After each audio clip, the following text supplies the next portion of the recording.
All right, I think this thing is on. Hi.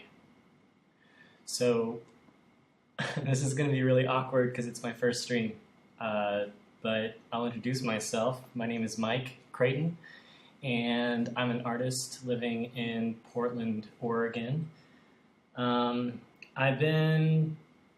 This year I'm trying to kind of show a little bit more of process. I feel like there's a lot of process missing in the art community, that it's this sort of hidden, mystical thing, and it bugs me, and whenever I get a chance to see an interview with an artist or watch a demo or something like that, it's really kind of humanizes it for me. So I'm going to start doing what I hope are going to be weekly live streams of,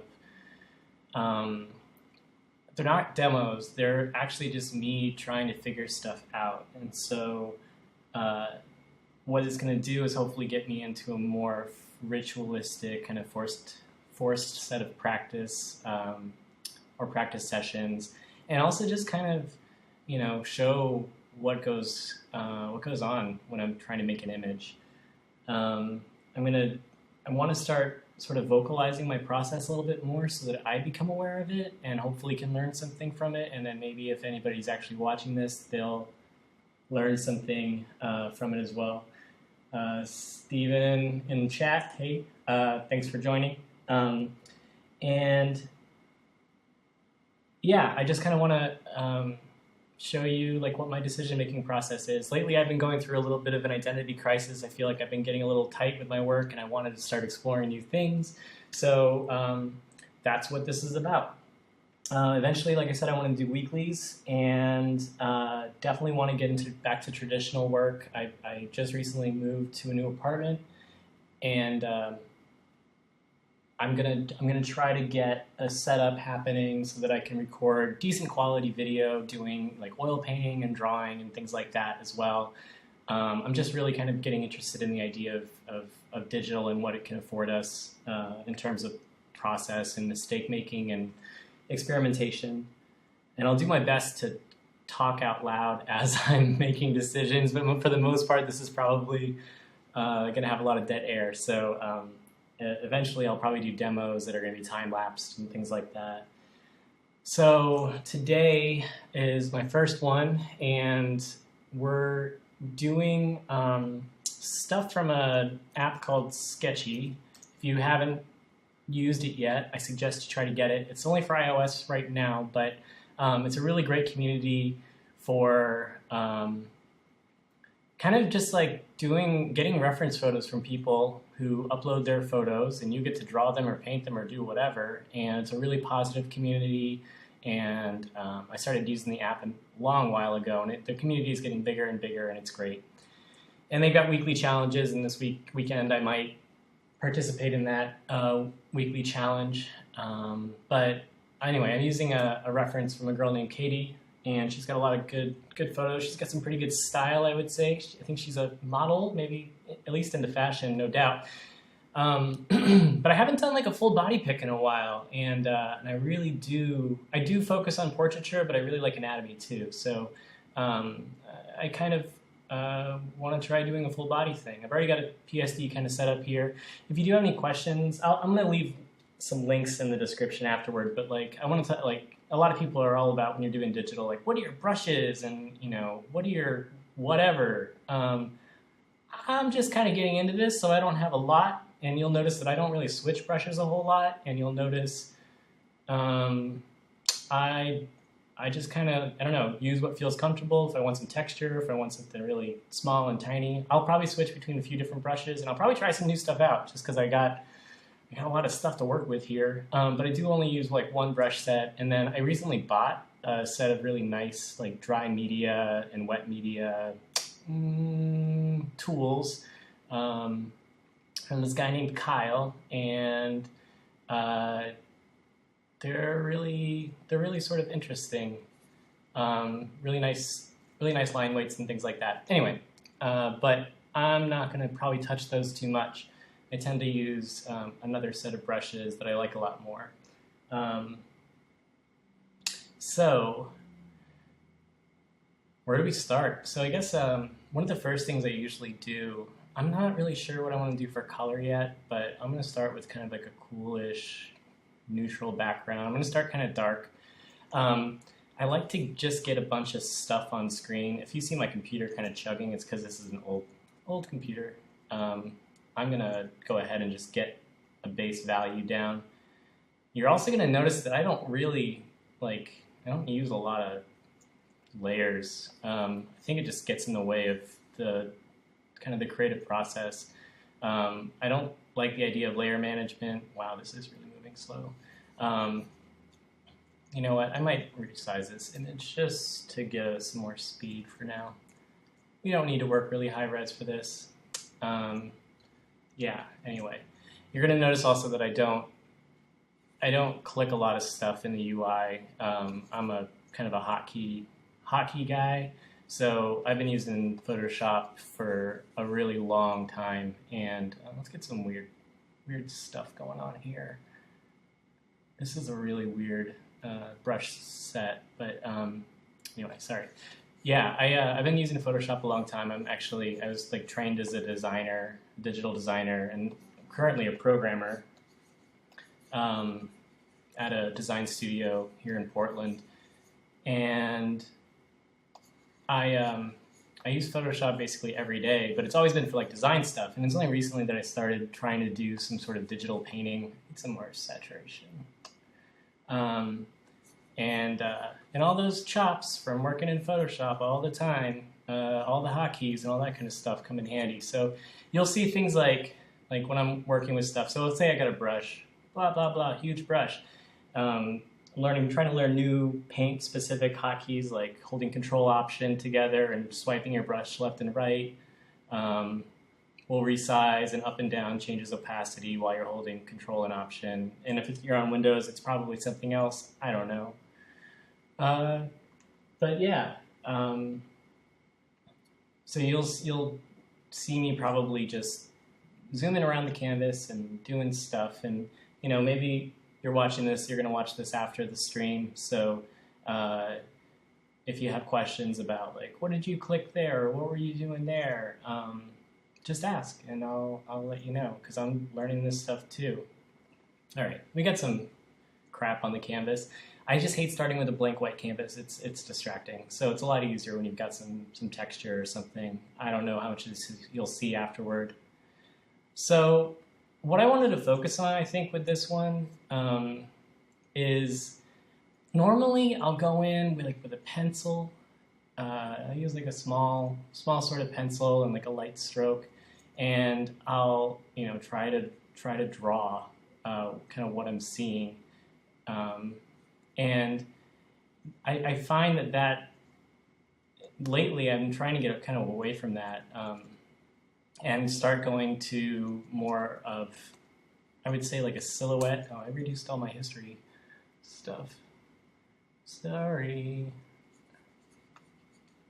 Let's dirty this back up again. Where's my funny brushes? There we are. Let's get some of this. There we go. Who needs to erase? Forget erasing. I'm actually going to create a new layer. I like to get a background down with some texture and stuff, and then I can go in and paint on top of it. And eventually, as I move through this, we'll see how far I get in the next 2 hours. But eventually, I'll go through this and I'll copy everything and paste it into a new layer and use that as sort of a flattened layer that I can kind of keep building up on. Anyway, so yeah, like I was saying, I normally, if I'm sketching or if I'm doing something in traditional media, I'll start. I don't like this pencil. I'll start doing lines and measurements and things like that, and I've been watching a lot of sort of concept art process videos, and I've been watching a lot of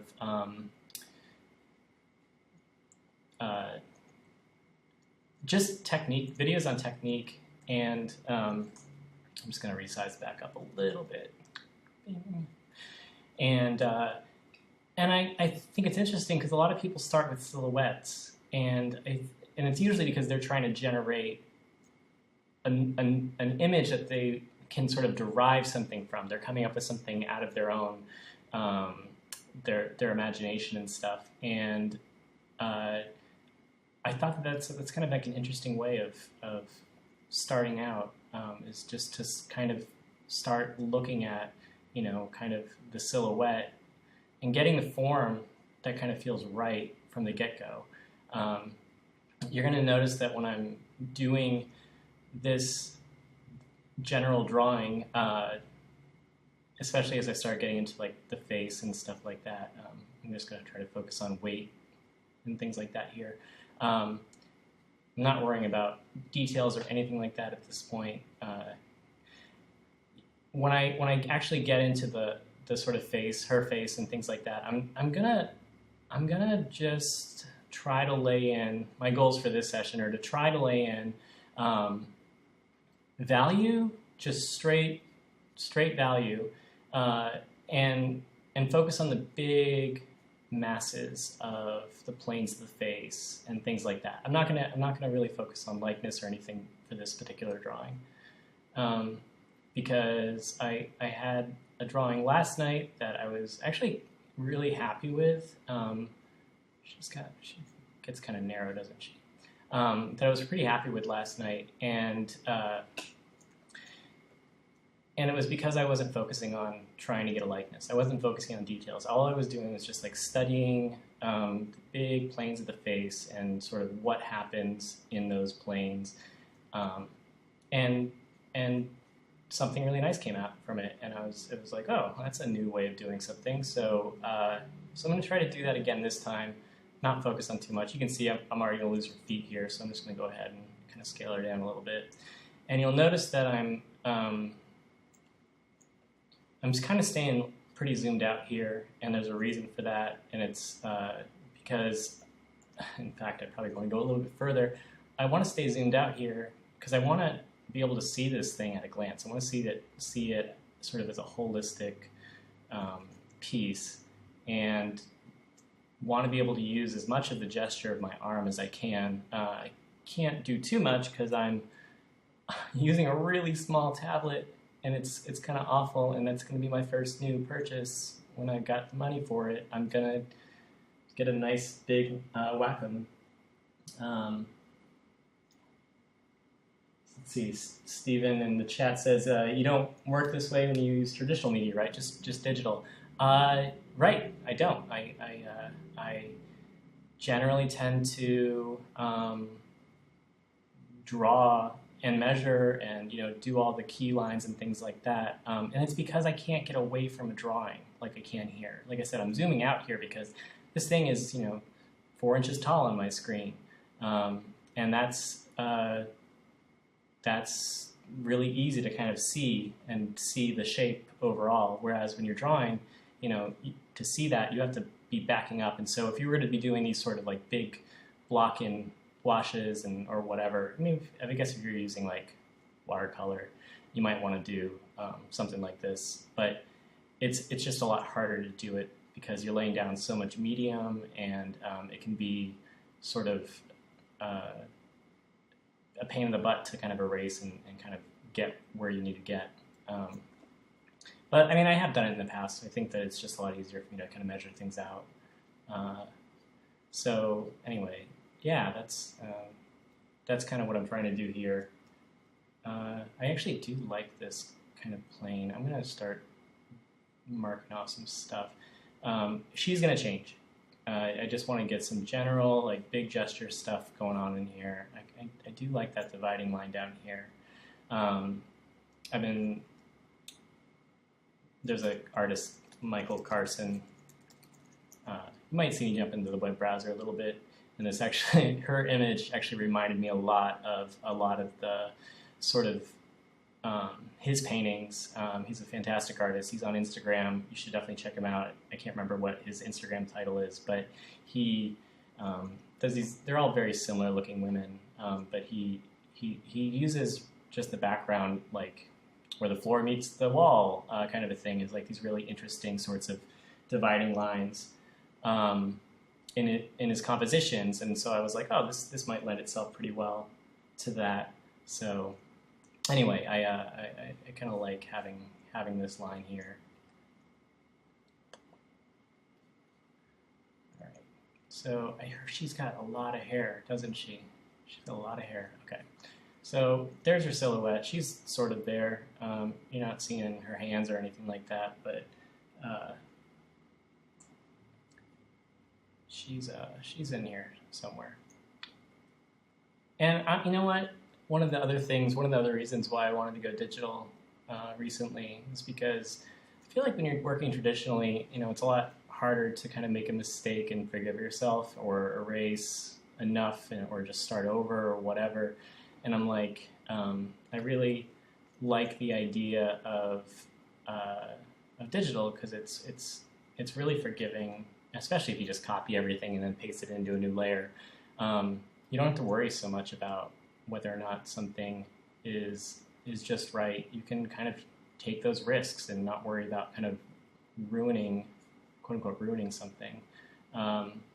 And I think I've been kind of needing a medium where I give myself permission to make those mistakes a little bit more. So, yeah, that's one of the other reasons why I'm trying to embrace this as a medium of experimentation and not necessarily one for finished work. All right.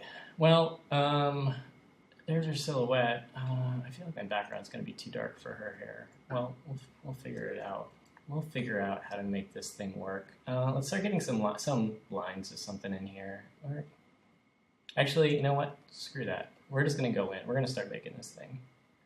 So, what do we want our color palette to be? I got a blue. Do we do something complementary? I don't know.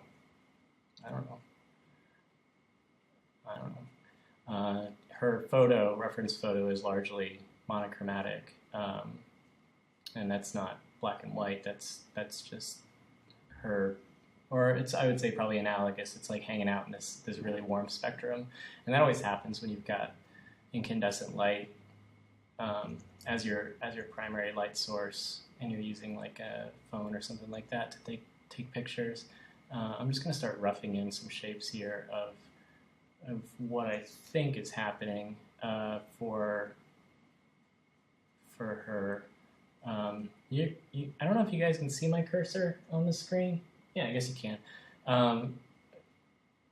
You'll notice that I do a lot of like twitchy movements. That's something I noticed the other day, and a lot of that is just like I kind of want to.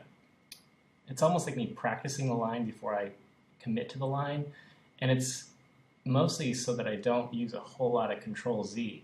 I've been watching this really great YouTube streamer, and I don't know if he's a concept artist so much as anything else, but he's really playful, and he does a lot of traditional stuff, but when he starts on a stream, he generally tends to he gets really Control-Z. He looks for the perfect line whenever he's doing like line work and stuff. And I think that makes a lot of sense because this medium really does afford that. And that's one really great thing about it. But one thing that I try to do is just let whatever happen. Let that mark remain, and just know that I can paint over it. And this is one of the reasons why I work. I would say work in a sort of no layered version of digital painting. It's because it's like whatever. Yeah, you can. I think it just takes away a lot of the spontaneity, and I think that Control-Z kind of takes a lot of the spontaneity away unless you just completely mess up a line like where it just goes off like completely in the wrong direction, especially if you're doing like big gestural stuff. I don't know what this is going to look like. I don't know what this image is going to end up looking like at all. I don't know if I want to keep her hair black, brown. I don't know if I want to. My goal is to kind of try to be a little bit more playful with some of this stuff. And by the way, those of you that are in the chat, I'm doing a poor man's 2-monitor setup right now, and that means that I've got a laptop sitting next to my desktop, sort of on my right, and it's because my desktop is an iMac and I can't connect an external monitor to it, and so I don't want to have like the chat. I don't want to be like toggling back and forth between the chat and what's happening in Photoshop. So I've got another computer just sitting next to me. So I'll glance over every once in a while, but I might get in the zone and completely forget. This is looking pretty foreboding. Okay, I'm starting to see she's got some action happening here. Maybe we'll take some of this stuff. I'm gonna try to do my best to kind of talk about some. I might just make this be really, I don't know, just kind of like loose. We'll find the shapes eventually, but I'm kind of digging this, like whatever is sort of gonna happen with these shapes. We'll just we'll keep them really rough until they start bugging me, and then I'll hopefully refine them and get the values right and everything. Definitely gonna go with some black boots. Look at that awful, awful ankle. Look at that. Terrible. What is going on here? This is a mess. She comes out here. Yeah, that's bad anatomy. Let's see. This is gonna be a fun perspective thing here. Make sure she actually has a foot and not just like a weird dangling limb. We'll figure out how to make that work in a little bit, but some of that it's not long enough. Let's see. Yeah, it's not long enough. That's my problem. Let's use Photoshop to do a thing.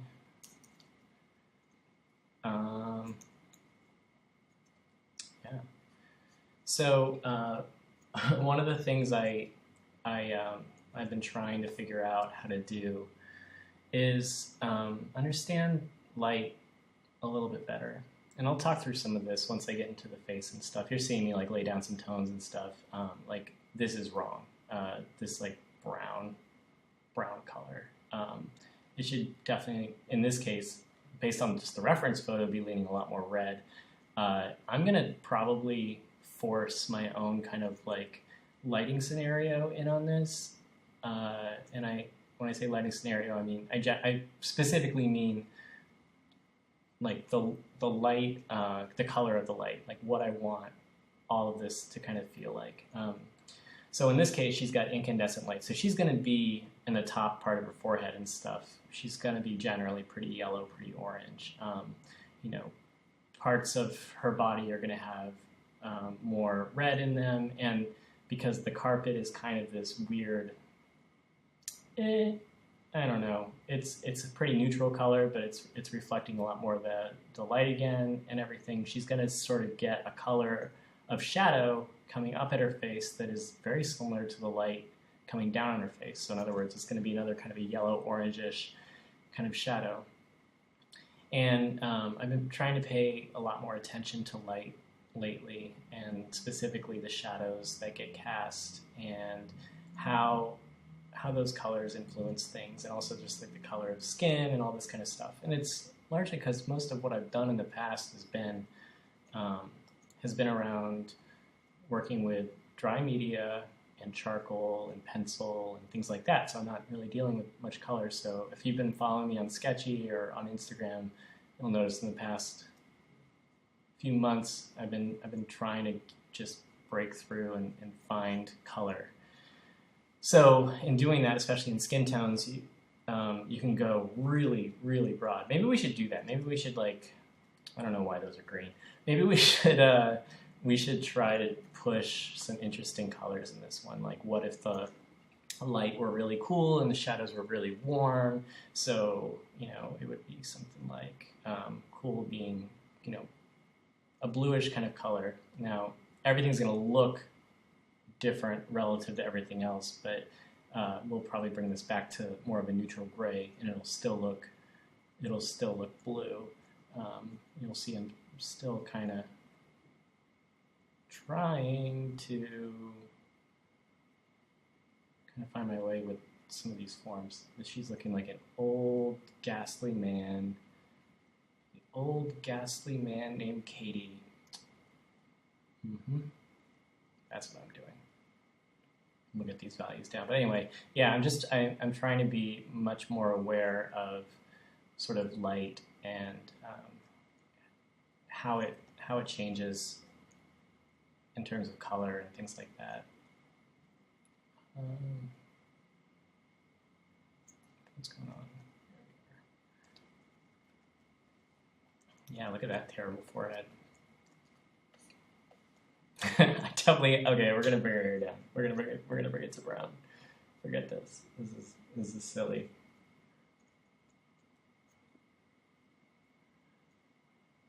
Let's see. Stephen in chat asks if the stuff I've made in Sktchy recently has been digital. Yeah, everything that I've done have been, so probably the last 7 or so things have all been digital. And if you've been watching, I can just bring them up because otherwise no one's gonna know what the heck I'm talking about. Let's go to process. I have a Tumblr where I keep everything. So, like I've started with this piece, and it was just more about capturing color. That's all digital. And then I moved on to like a whole bunch of sort of experimental pieces where it was just like whatever happens, happens. And I was just trying different sorts of styles and things like that, sort of a value study. And those were all digital. And then I did one to emulate someone else's style a little bit, and that one was digital as well. And then today, or last night, I finished one. This is the one that was just more about finding relative values and color and things like that and letting the form kind of come through. But that's all been digital. And part of me is not trying to get too bogged down by like a digital style that I like. I'm not really, I don't know. Everyone says I have a style. I don't think I have a style so much. And it's mostly because I like mediums. I like different mediums. I like different things about it. I like really controlled stuff. I like really loose stuff. And I'll go either way. Generally speaking, I tend to be really controlled. But with digital, I'm trying to not be. Because it's so easy to be super, super duper controlled with digital. Because you can zoom in to forever. You know, like, look at this. Like, you should never see anything that close. Some people do like super tightly rendered stuff, and I give them props for it because it takes a lot of patience. But I lean toward that. I lean toward realism. I lean toward photorealism, and I really don't like that I do that. So for me, it's like I want to do everything I can, even if the medium affords it. I want to do everything I can to kind of avoid that.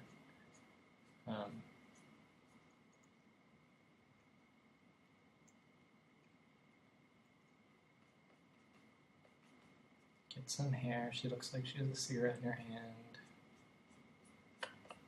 Yeah, we're going to lighten up that background, I think. I need to get that contrast. I need to be able to see her silhouette. Oh, that was one thing I had an idea of. I was thinking about like losing her dress in the background. I thought that might be an interesting thing to have happen. So we're going to take some of the shadow down a little bit. Usually shadows are going to be a little bit more neutral, a little bit more desaturated. Usually. I'm just kind of going for some shapes right now. Every once in a while, I'm going to probably step away physically, just so I can see this thing from afar, because you get so caught up in some of these details and stuff. Should I put some French fries in her hand? It's one thing I don't like about self-portraits these days. Everyone's got a brick. Let's see. What's going on here? Her forehead's going to need to come up a little bit higher. We'll take it down in value.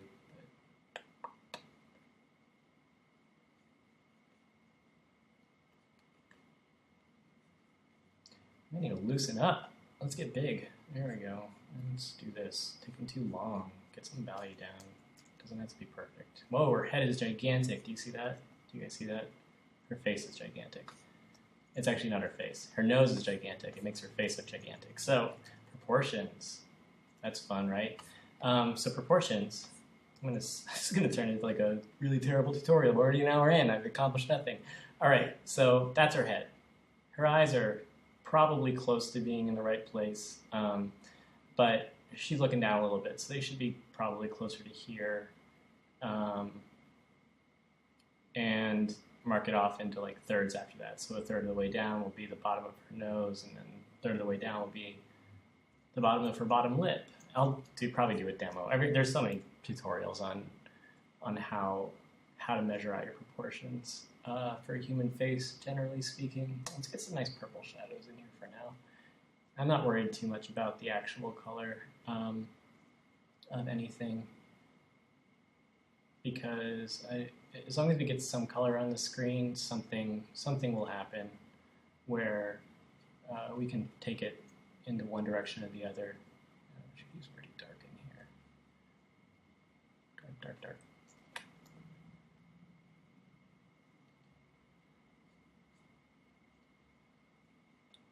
Yeah, value, value, value, value. Getting your relative values correct can make or break anything. Like, this is still way too dark, for relatively speaking. Maybe we should just focus on her face for a little while.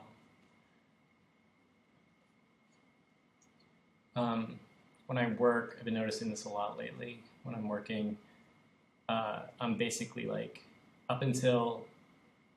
basically the whole time, I'm like in super squint mode. I'm just like, my eyes are squinted. All I want to do is see the relative value of everything to everything else. And when you squint, you can't see details. So all you get to see is what really matters, and the readability of the legibility of an image is really dictated by the values. The details only matter after you've got all the other stuff kind of in place and right. It doesn't matter how well you rendered the eye or anything like that if it's popping off the page too much, because it's because it is too bright or whatever, or if the forehead is as bright as the chin. Should never be the case. Pretty much never be the case unless the person's looking up at the light source. Everything just sort of like looks off, and it's plainly obvious to the sort of the human mind in general, but you may not be able to see it yourself. But generally speaking, like, this is way too hot up here right now. Generally speaking, you want your brightest brights up on the forehead, bridge of the nose, a little bit on the tops of the cheekbones sometimes, and then everything kind of just like diminishes down. So it should be brightest up at the top, nose, and then it'll just kind of like trail off from there. And I think that, I could even not look at this reference photo and do that, and it's going to probably read pretty correctly. We're in the cheeks. Let's go ahead and get some reds happening. Something down here. A little bit of red in the temple. Yeah, anyway, that's a really simple sort of rule set you can kind of stick to. Got a lot of shadow happening up here, don't we?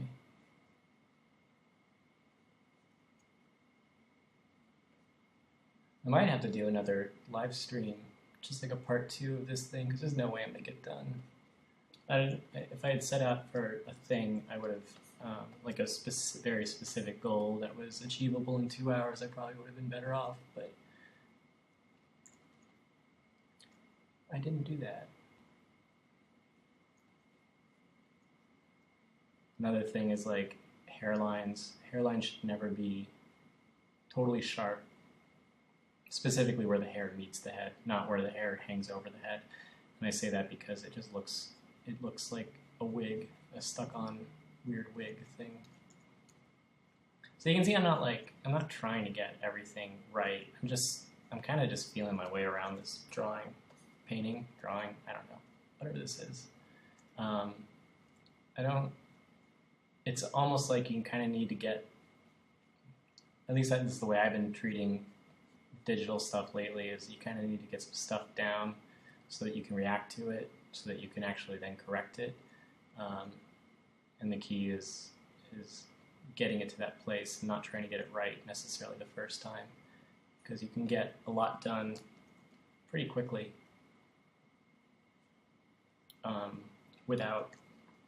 that you can react to much faster than you probably could if you were to try to get it all perfect from the get-go. I think we need a different brush. Why am I sticking with this thing? I don't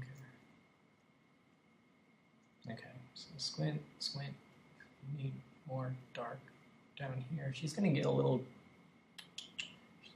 more purpley, a little more green. Actually, let's take it the other way. She's gonna get a little darker down here and a little more green, just because that's greenish gray. It's kind of what just happens as the face kind of falls off.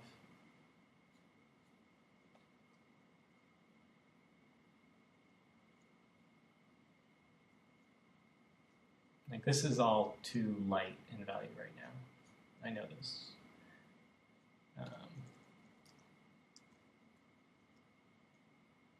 And what's wrong with this? Oh, her eyebrows too low on one side. There's another hotkey I've got in here happening, which is I just decided to Shift F2, but it's to flip it horizontal. And you'll know right away. It's like a nice trick, but you'll know right away when things are messed up if you just look at stuff. Like if you're working traditionally, look at yourself in a mirror, or look at your work in a mirror, like hold a mirror up to your face. If you're working digitally, yeah, assign a hotkey to flipping your image horizontally, and you'll see very quickly how bad your stuff is off. And it's just, we get used to seeing a thing when we're making something. Your eyes get kind of trained to see it, and you lose all the context of like what it means to just be a normal person happening upon a thing. And when we're normal people and we happen upon things and they look a little off, like we notice, especially when it comes to people. I think that's why I was really into portraiture since I was a kid. It's just like, it's so hard. I'm still not consistently good at it. I'm like, every time, this is like the most nerve-wracking thing I've done in a while. Like, hey, let's show a bunch of people how much I can kind of screw something up live. It's like I make so many mistakes so often, and don't realize it until well after I posted it. I've been trying to be a little bit better about that. Be a little bit better about taking time away from the piece that you're working on and looking at it. Honestly, looking at it like you would if you were a new person looking at a piece, and seeing those mistakes that are so glaringly obvious. I'm personally trying to get a little bit more patience. None of this current internet, gotta post everything now, instant gratification. It's addictive, I think we all know that. So I'm just trying to be a little bit more patient with when I post a thing.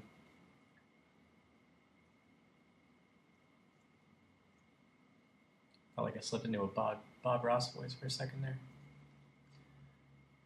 Jawlines. So, are we getting closer? I mean, her nose is pretty manly in mine, right?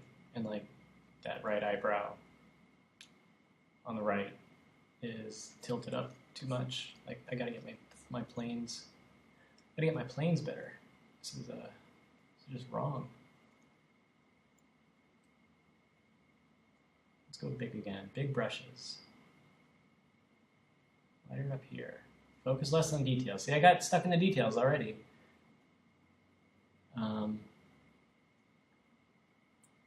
Hey, it's been. Thanks. Let's see. That's going to be a more red shadow. Yeah.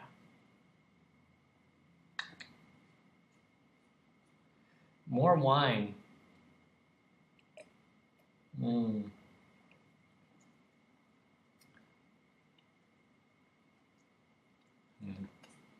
Sometimes I might even do this here in just a second. Sometimes I'll get to some point where some of the stuff's like this. Look at how sharp that line is there. It's terrible. Where I get some things looking, whatever, okay-ish, and then I'll adjust the color palette of the overall image. And I think that what that allows me to do is see things in another way that really kind of can help me just kind of refresh. I think that one of the hardest parts about producing anything is keeping yourself aware in a naive level of what it is you're looking at and what you're trying to create, and any tricks or anything you can do to kind of keep that fresh vision, I guess, like, is super duper important to the success of whatever it is you're working on. And I think it's the case with whatever you happen to be doing, whatever task. It just keeps you, I guess, in the sort of the now. She looks like she has a bigger forehead than that. Keeps you present, if you will. Let's get some red up in that.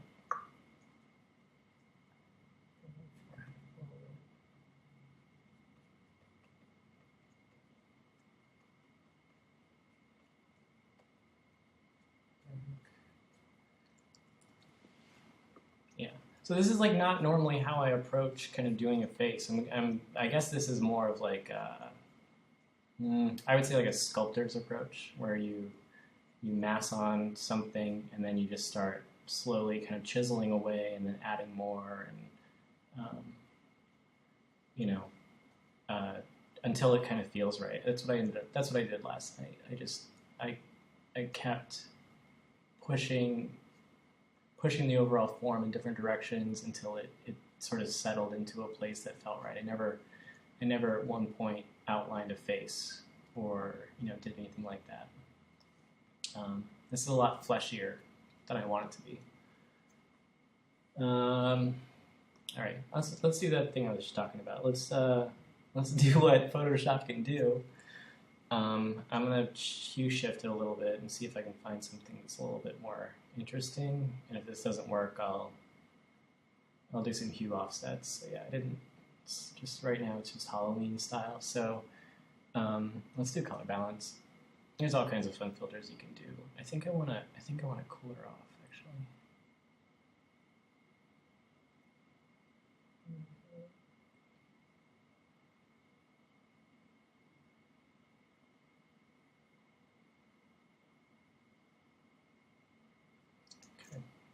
And I'm just going to merge that down. Accept my choice. She's a little bit more muted now.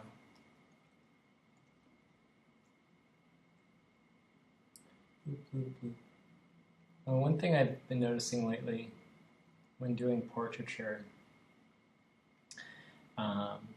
especially when doing like really detailed stuff, is that I don't know, you get so familiar with a person's face, it starts to feel a little creepy. It's like, I shouldn't know your face this well. I don't even know you in real life. How, like, I just shouldn't know someone's face this intimately unless I know them intimately. So it's kind of interesting when you're doing a lot of portraiture, just how, I don't know, I guess the stories you tell yourself when you're working on this stuff. Do I want to push this kind of blue light?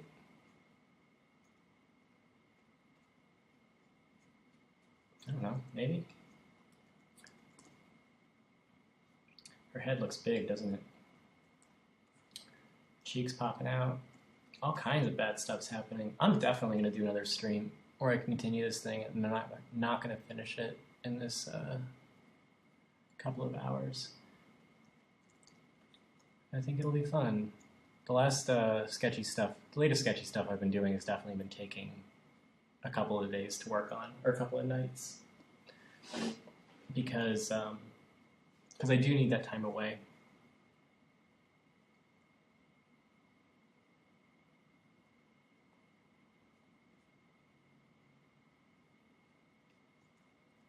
Bigger brushes, bigger brushes.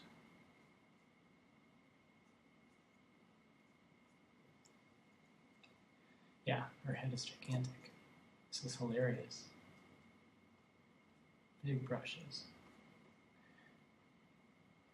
I have to find I often find myself telling myself what I'm doing wrong. Her center of gravity's off too. That's fun. All right.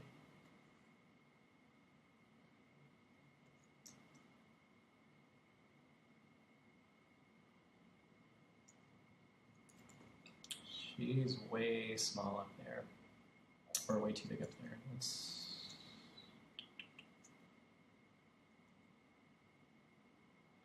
This is actually a reason why you don't just mass in the silhouette.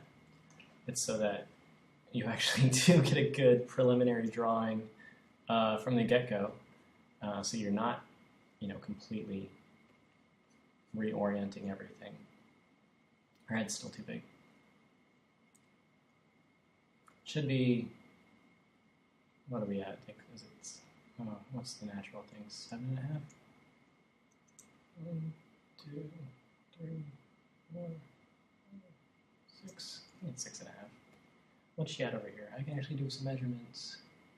1, 2, navel, 3, bottom of the crotch. She's looking down. That means that her head is not that big. 2, 3, navel, 4, bottom of the crotch, 5, bottom of the knee, 6.5. Yep. Whoops. Already her legs just aren't long enough.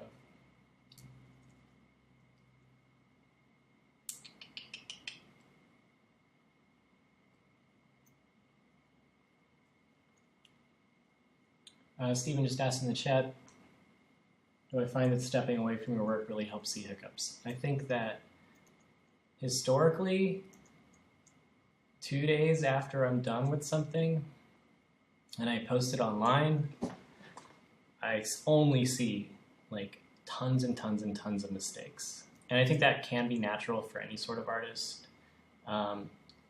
Maybe, but what I've started to realize in the last couple of months is that in giving myself more time away before saying something's done, I notice all that same stuff, right? Same stuff I would have noticed before, except I notice it before I consider it done. And it happens all the time.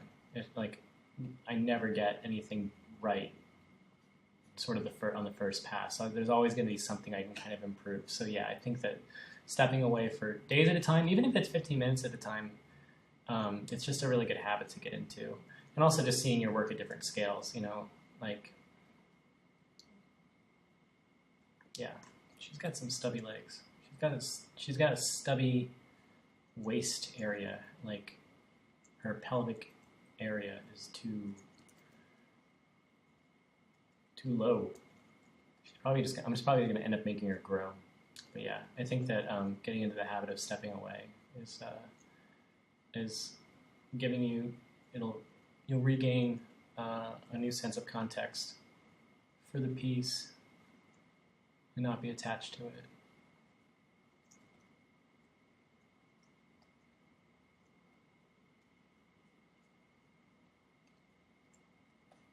Look at all this weird stuff happening. Someone comes into the stream, they're like, what is wrong with this computer? I think it's broken. Like, you should check out your computer.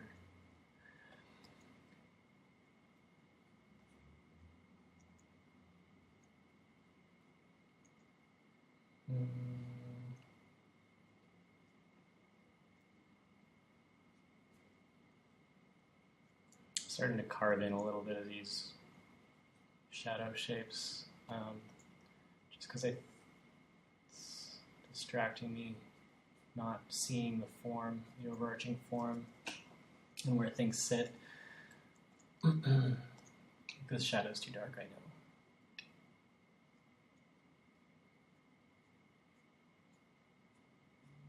You'll notice I've switched brushes all of 0 times. I think that brushes can be a really useful tool when you're working digitally. I've seen some people do some really amazing stuff with them. But I think that people that seek out brushes as a means of, like, that's going to make my work better, I think we all know our tools don't always give us that much more skill. Good tools are good, but they have, at some point, sort of diminishing returns.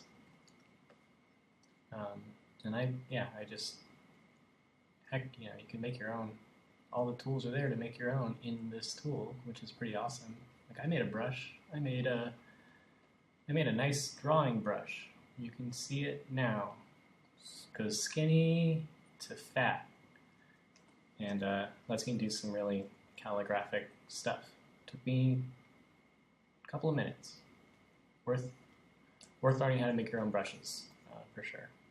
Especially so you're not like hunting for other people's brushes to sort of supplement whatever it is you feel like you're missing. We're gonna get some more reflections, I think, from her arms and some of that ambient light.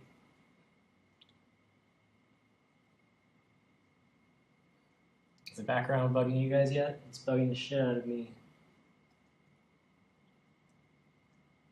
What's going on? There we go. There we go. Big brushes. Big brushes.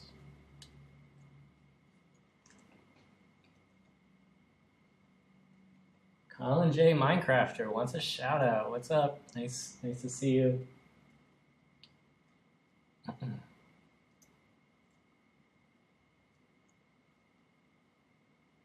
Yeah. 4 people watching, and I think I'm one of them. That's pretty cool, though. I'm glad you guys at least came to check out this fiasco.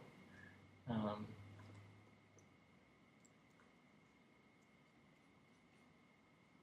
right, let's cut into her a little bit. I'm gonna rotate this thing. What's going on here? I need a new tablet too. That's something. I'm working on a pretty small old Intuos 3 over here, and it is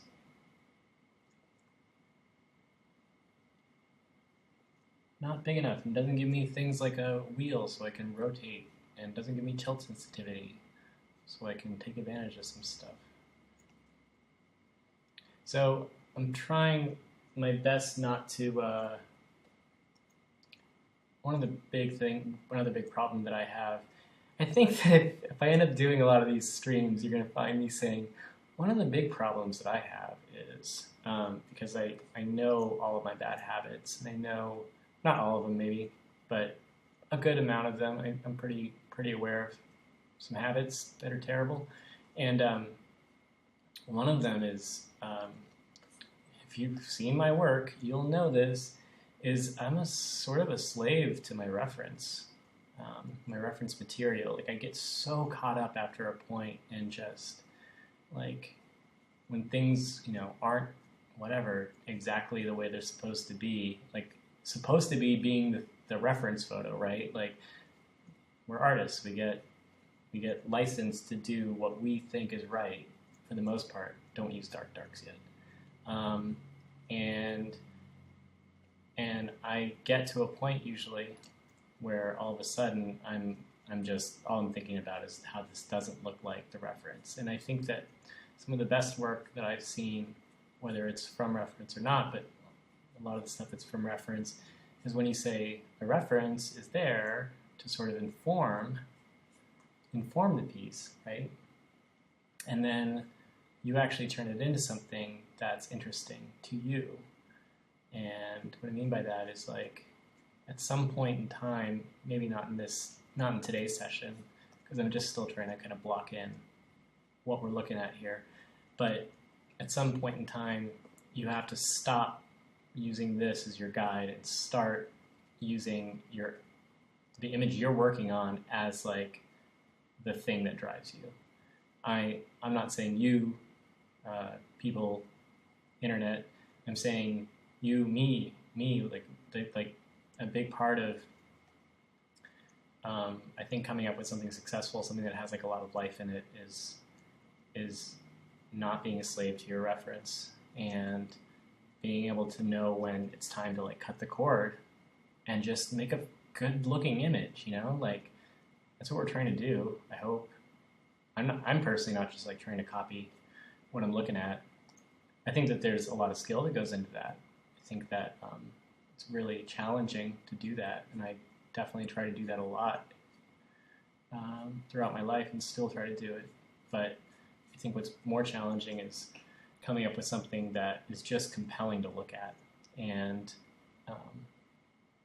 so some of that is just like knowing when something doesn't need to look like the reference model, when something is just like you run across something that's just like, this is just interesting, or I omitted this, and the thing looks better because of it, you know?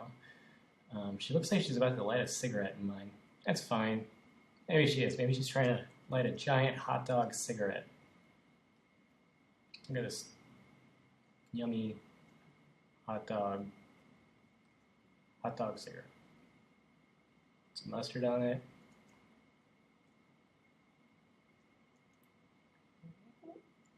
Mmm. Yum. All right.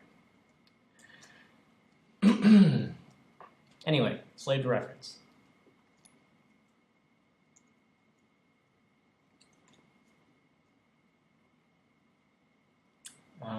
This is if anybody wants, or yeah, this is going to get archived. So any of these live streams that I do will be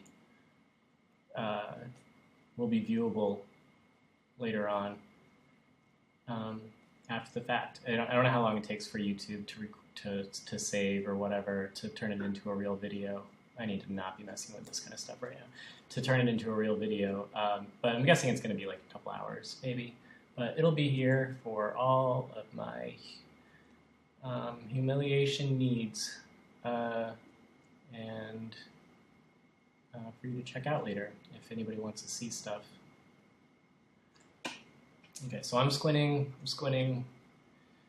I'm zooming out. Her face is pretty messed up right now.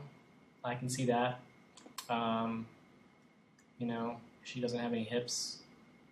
Not that she doesn't. I don't have her having any hips of any sort. And that's kind of messed up. So we're going to take a little pass at what we can do here to make this a little bit better as a silhouette. Look at that long elbow. I'm trying to, in this stream, one of the goals, I think, like I said, is to kind of talk about my process a little bit, but I also want to talk about, like, I want to make sure that I mention whenever I see, like, I want you to know what I'm thinking when I'm, you know, going through and trying to make something, and when things are just like, blah, and what I think is wrong, when it's wrong, and why it's wrong, you know. I know she doesn't have that much pull out of her dress. Anyway, but yeah, you'll hear me dissing on my stuff because I don't think it's that good, but that's why I'm practicing, so I can get okay at a thing. Yeah, she needs more leg. More leg, please. Thank you. I'm gonna start trying to, I'm gonna loosen up a little bit, guys. That's another reason why I need a bigger tablet. God, I can't get really gestural. I feel like I can do much better when I'm actually using traditional media because I get to use my whole arm. I really love drawing standing up.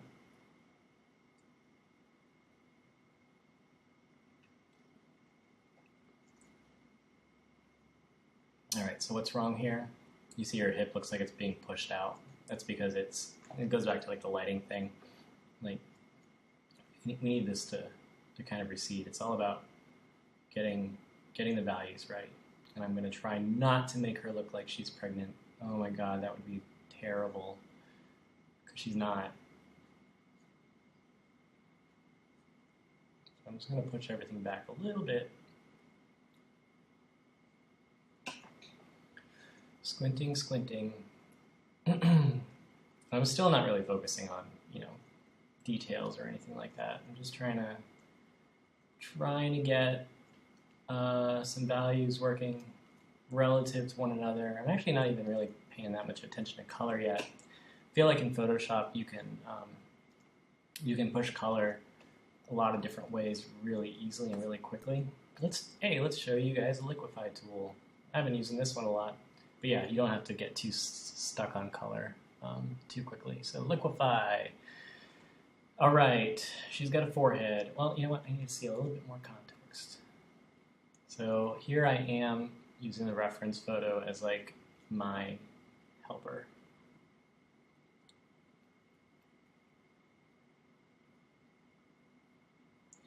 And all I'm doing is massaging some stuff that is, to me, not feeling quite right.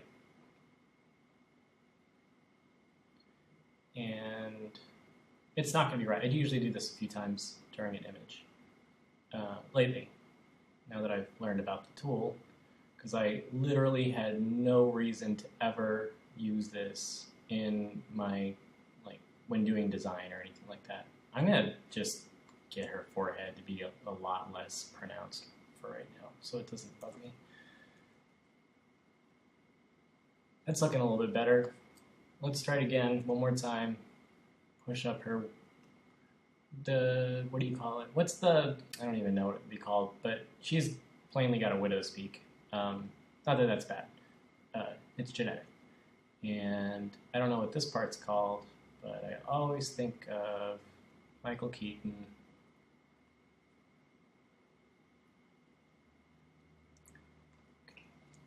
Yeah, we're going to darken all that soon. Hey, Stephen, thank you. Appreciate the compliment. Okay, let's see. Notice I'm not touching those hands yet. I don't want to get into any details. F that. I'm probably actually not going to do... I love doing hands, actually. I really love drawing hands specifically.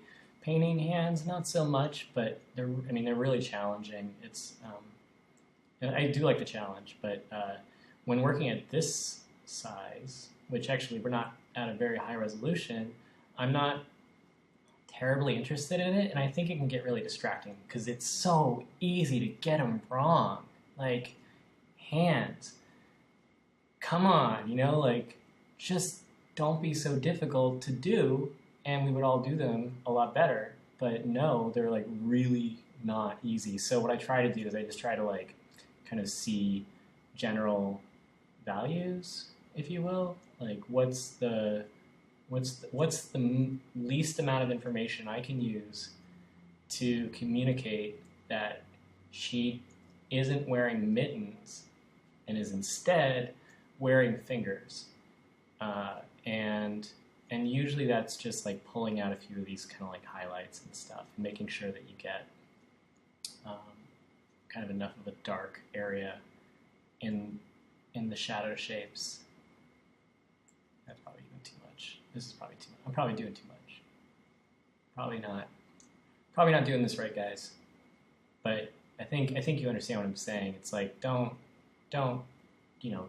draw fingers or bear claws because it's at this scale that I'm working at, it's more about the legibility of just like the big basic forms. Like even that's wrong, but at least we got something in there that's communicating not mittens. Look at how wrong that is. So wrong. Anyway, I'll probably go over that a few more times. I gotta bring them down too. spread out her fingers more. All right. I'm not trying for her to be like super purple-eyed. I started that way. Yeah, anyone coming into the stream late is going to be like, dude, this is really not good, Mike. I'll agree with you. I will agree with you 125%. No, whoa, a terrible brush.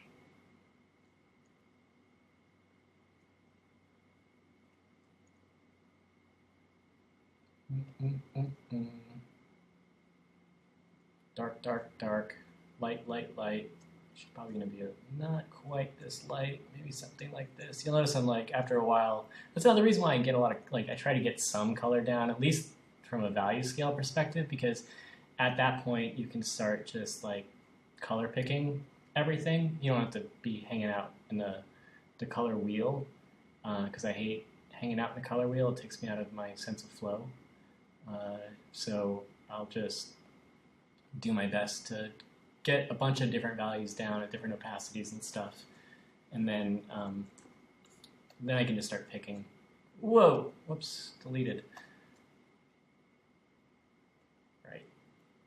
Like I said, try not to do too much noodling with detail here, but I do need to get some highlights in on her upper lip area. Not the actual lip, but just... I don't even know what this is called. I don't know anatomy. I should know anatomy. Don't know anatomy. Maybe that'll be my next thing.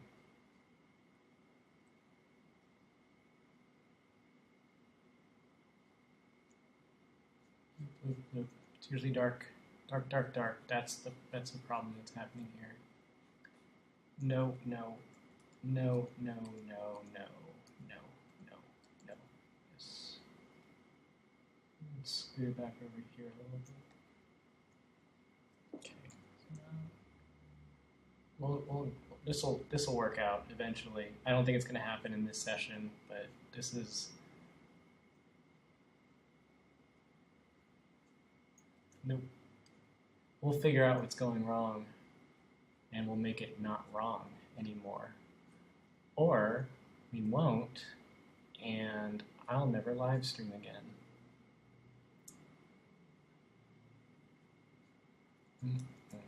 Too close to the drawing. Yeah, that's way too bright. What am I talking about? What am I talking about? What you talking about, Willis? It's still too bright. I like this brush. Squinting helps everything. I know these are not the right colors because we're dealing with some fleshy tones that have lots of blood behind them, and this is not the color it would normally be. Values, values. It's not working here. Let's get a slightly bigger zoom in here. Wow, look at how off my stuff is. Let's take a minute to look at how bad this is. So what's wrong here? Now that we got back up to scale. Her eyes are too close together. Like, she needs an eye here-ish. So we need to scooch this, or at least make the shadow look like the eye is where it needs to be. Nose, up, right? Bottom lip part is probably fine, but right now, the way I've got the nose so far down, like, it looks like her mouth is, like, here, whereas her mouth needs to be up in this sort of general area more. I have another Command-Shift-2. Command-Shift-2. This is flipping it upside down. Hopefully her dress won't flip up. There we go. And you can see some of these things a little bit better. So yeah, my measurements here are off, or at least the way I'm broadcasting the light's off. That the nose does need to come up some. We're going to need some up highlights, or reflective ambient highlights that are coming up here onto her brow bone, upper lid area. And then we'll need to make sure that we keep one eye here, and then one eye, get it back receded over here. One big mistake that a lot of people make, is they keep the eyes too close. So we'll need to do that. What else is happening here? Too much highlight. I mean, lighting we can figure out. We can figure out tonal value stuff. I did pull this out a little too high. I don't know. We can go over that. What else is wrong? I like it better upside down. It's reading okay upside down. I was getting too used to it. This is why we do this, right? Like, that's why we give ourselves a new vantage point. Yeah, I don't know. I think proportionally, I think she's like pretty close to being mostly okay. I mean, we're gonna bring her into full detail, no doubt. We'll get her there. But one thing I'm doing right now that's a big no-no is even when dealing with Caucasian people, let's turn her back upside down so we don't make you guys sick. Oop. There we go. You'll notice that I've already pushed the highs and the lows way too much in the face. In other words, my value range should really, like, at a max, probably be like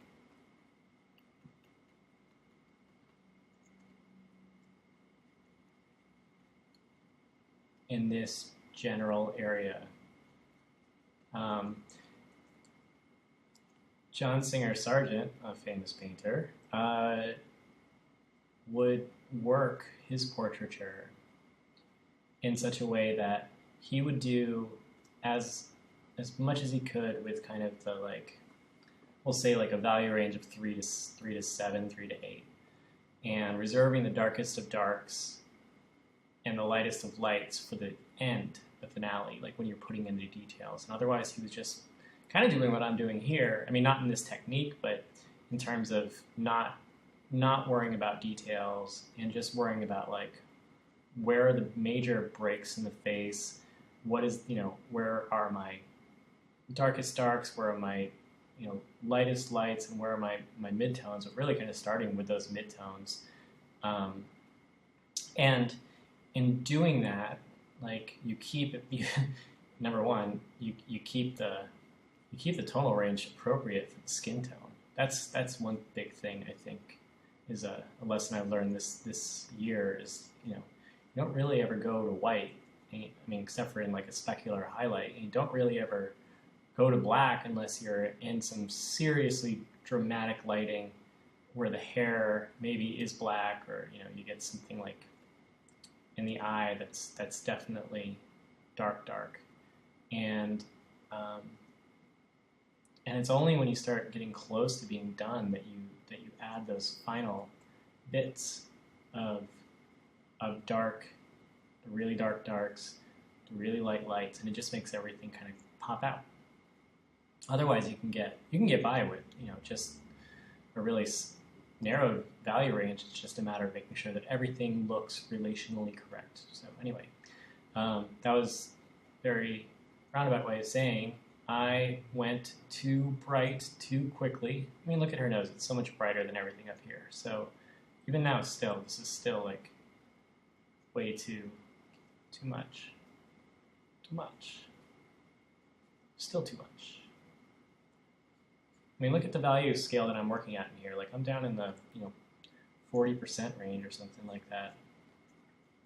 And I think that it's when you start bringing skin tones down to a darker level that something about it just kind of reads a little bit better. I might do a follow-up evaluation on that, even just by looking at my own work.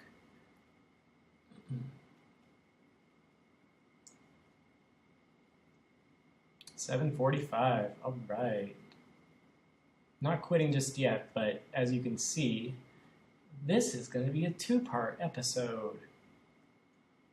Probably not going to do like a Friday night again. Usually I go out on Friday nights.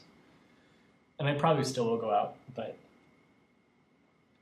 I feel bad for anybody that's watching this on the East Coast or easter than that, because it's starting to get late, and I'm hopefully not ruining your evening. But yeah, I'll probably start doing these, I don't know, maybe a weekday, maybe Tuesday, Thursday, or Friday, I would guess. Or sorry, Tuesday, Wednesday, or Thursday.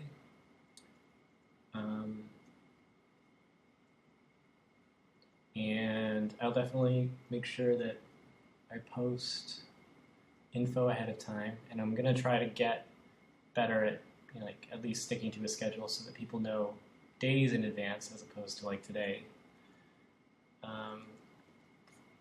Too much cheekbone. Look at all that cheekbone. Look at all this crazy cheekbone. What's happening here? What's happening here? She's sat over here. So yeah, I will. I'm definitely going to finish this up in the next few days, and it's always going to be here to watch on stream archive on YouTube. I'm trying out YouTube now because it's free. It's a pretty decent service, I'm guessing. It's almost 11 for Colin. Yeah, that's what I'm saying. It's late. But yeah, their YouTube will keep my streams for me, and you can watch them again, and I can watch them again and learn from them, learn how bad I did or good I did or anything like that. The only thing it doesn't preserve is this chat stuff, so that's why I'm trying to make sure I call out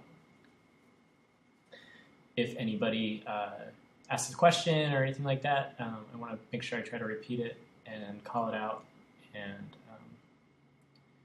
archive it in some fashion. Otherwise, all the chat stuff will get lost. I'm hoping that people will chat, and I'm hoping that I'll remember to look over at the computer. Getting too detailed. Look at all that crying that's happening up here.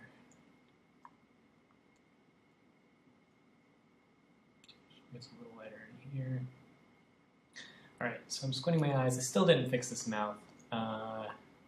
Still didn't fix this mouth. It started bringing the nose up a little bit. Maybe we can kind of go in here and like get into the cupid bow a little bit and bring this highlight down underneath, right? Like it's going to be something like this.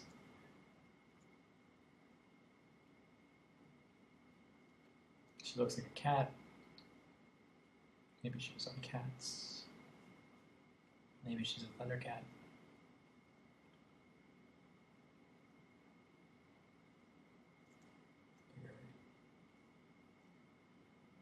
Okay, lip highlight.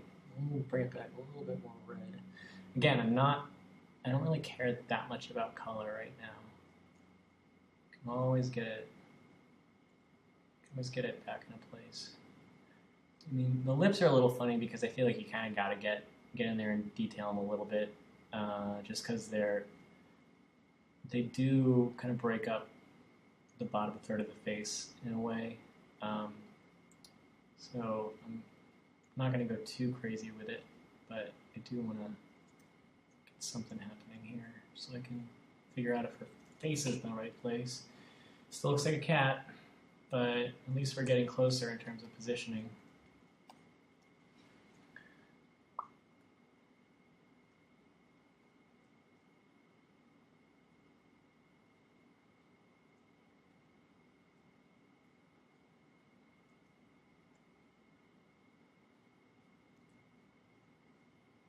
It's too bright. This is all too bright up here.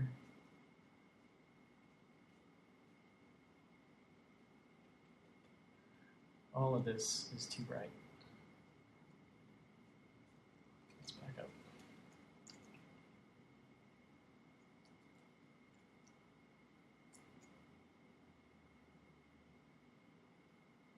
We'll get her mouth to sit correctly, but we're getting closer. This chin is bugging me.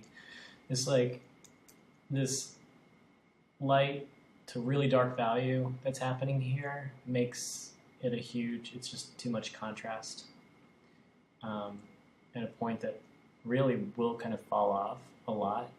So we need to kind of smooth that out so that the transition's a little bit more gradual right now.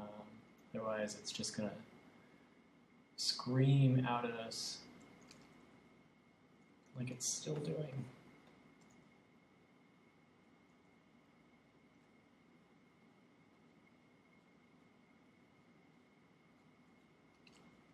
just push it back for now. I know it's lighter than that, but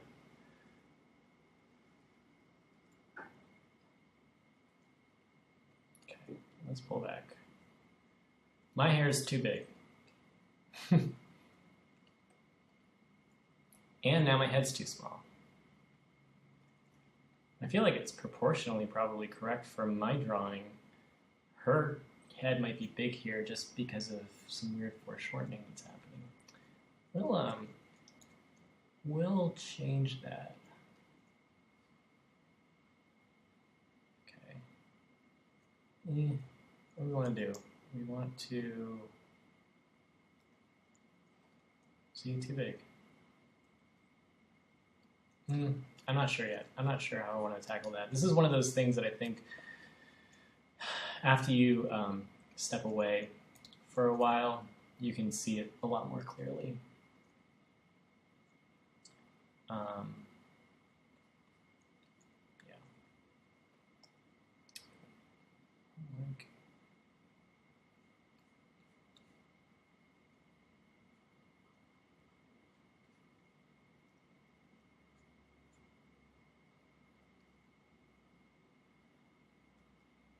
Everyone in the audience is like, it's this that's wrong, Mike. You guys can see it. I can't see it. Let's flip. Let's flip. I've been watching too much Community lately. I'm like, this is Alison Brie. This is not Alison Brie. Oh, my angle on her face just looks off in a big way, and I don't have enough eyes happening here. I can finish this up in the next episode for sure. We'll figure out how to make this thing come together. Oh, for the record, at about 2 hours yesterday, I was at this point with the drawing of Vin, and not yesterday, but the day before when I started. And I got it to about this, and I was like, "Oh, this is feeling really good." You know, it had enough to kind of like communicate a thing in terms of form and whatnot. And then here's, you know, in 2 more hours, which was the next day, I brought it to this. So there's a lot that sort of happens, I feel like, between this first pass and the finishing pass, or the whatever you want to call it.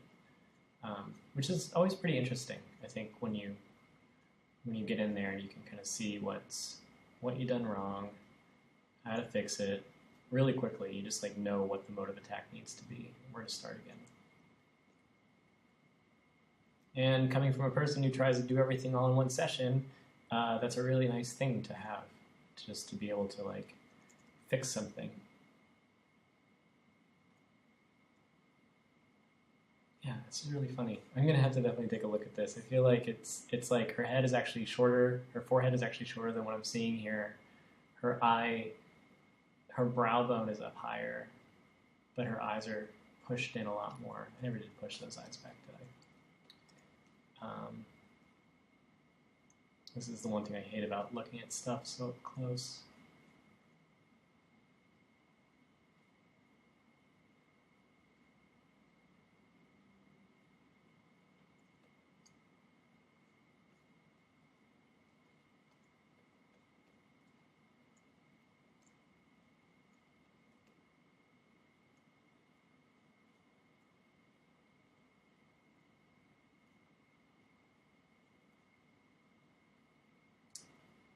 Hot dog.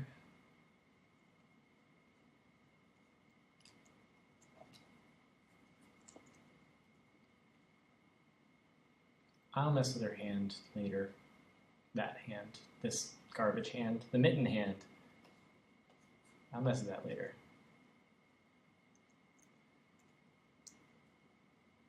Where are we at? 756. All right. These legs are going to get a lot more color in them later. For the record. Let's just get some decent shadows happening. Those shadows are going to need a lot more warmth than what I'm portraying here. I really like the act of just sort of like cutting into solid color and just kind of, I don't know, not having it be too precious, any of it. I like these, like the mix of hard and soft edges that happen sometimes. I know that you should focus on keeping certain kinds of edges hard and certain kinds of edges soft, but sometimes it's like you can just get something that does both, and it's a really nice accident that can happen. I think that's one thing I do like about digital painting a lot. It's just sometimes things trail off, and you can find some really nice marks that I don't think you could otherwise get with another kind of medium. That's way too rich in color.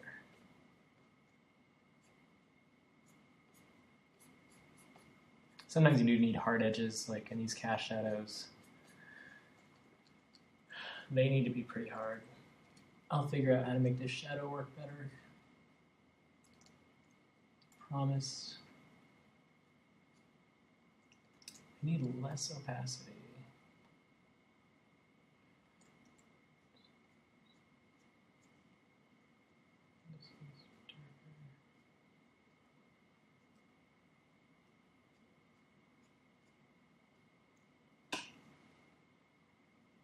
Yeah, I'm like the worst when it comes to digital painting because I don't use any of the blend modes or any of that stuff.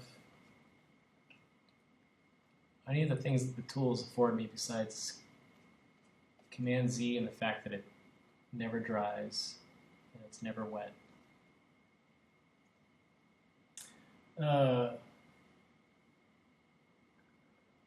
Steven wants to see me do a traditional demo. I'll definitely do that. Then, do you use watercolor ever? I'm curious how you approach that medium. I've used watercolor all of like 2 or 3 times.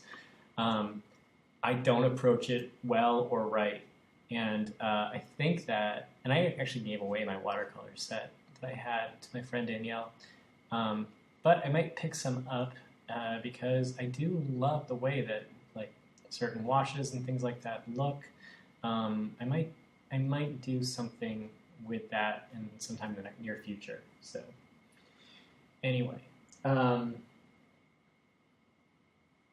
especially after seeing your work, I think it's it's a quality of looseness that I would really love to achieve myself, and I think that watercolor in conjunction with like the line work. They really support each other very well, and you just don't get that with any other kind of medium combination.